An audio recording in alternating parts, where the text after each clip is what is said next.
Is your garage door sensor refusing to light up? You're not alone. This frustrating issue is common. Misalignment, wiring troubles, or sensor faults could jeopardize your garage's safety. Let's explore these potential culprits. First, an obstruction might be blocking the invisible beam that connects the sensors. Keep your garage clutter-free.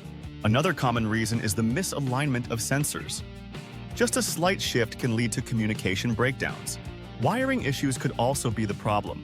Loose or damaged wires can cut off power to your sensors. If cleaning and aligning don't help, it might be a malfunctioning sensor.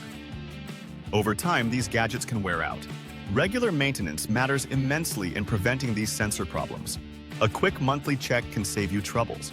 Always ensure the area around the sensors is clear. Tidy up those nooks and crannies to enhance functionality. Don't hesitate to seek help from professionals. They can tackle complex issues that might baffle the average homeowner. For safety and peace of mind, consider expert garage door services.